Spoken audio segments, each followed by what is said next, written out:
問。嗡嗡嗡嗡，咦，有觀眾來電喎。請問有啲咩可以幫到你啊？白文文啊，最近啊，我個心好煩啊，唔知點算好啊。你係咪有感情嘅煩惱啊？快啲分享俾白文文知啦。其實我都唔知呢啲算唔算係感情嘅煩惱嚟噶，點樣講好呢？最近我發覺喺學校入邊有一個同學同我個名好似噶，好奇心驅使之下，我有試過去撞佢噶，但係唔知點解次次都陰差陽錯，錯失咗佢嘅。呢位觀眾，其實個名有啲相似，又有啲咩出奇啫？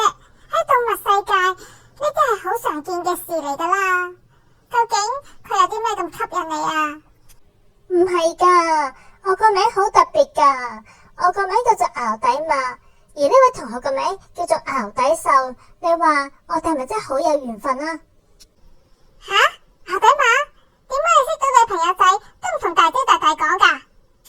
吓，白文文，點解你咁叻，知道我有個大姐大大嘅？如果唔係，我又點樣做著名嘅電台主持人喎？咁又係啊！其實白文文啊，我唔講俾大姐大大知，係因為我驚佢笑我啊。因為我連淆底獸係男係女都唔知道噶，我哋只不過係一種曖昧嘅關係。唔係啩？咁都算係曖昧？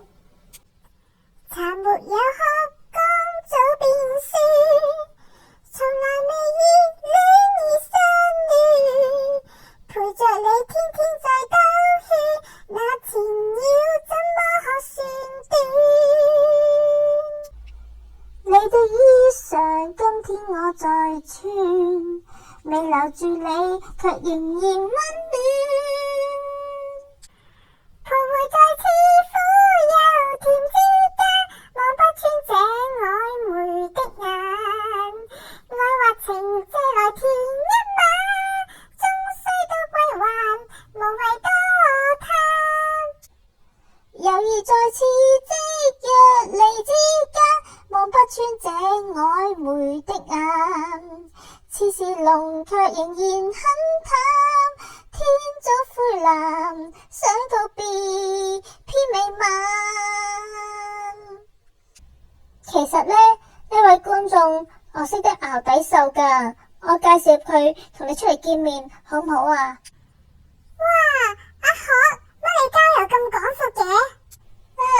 阿學幫我約咗淆底獸喺呢度見面，好緊張啊！唔知我今日個頭梳得靚唔靚呢？咦，乜你就係淆底馬？咦，你就係淆底獸？淆底馬，睇下淆底獸係咪好靚仔呢？我都係食復活蛋啊！再見啦！好啦，希望大家有個愉快嘅復活節假期，仲有大家俾啲掌聲我白文文，仲有淆底獸、淆底馬同埋阿學啊！咁好啦，希望大家訂閱、點讚、建設性留言，仲有，撳埋個鐘仔啊！咁我哋下集再見啦！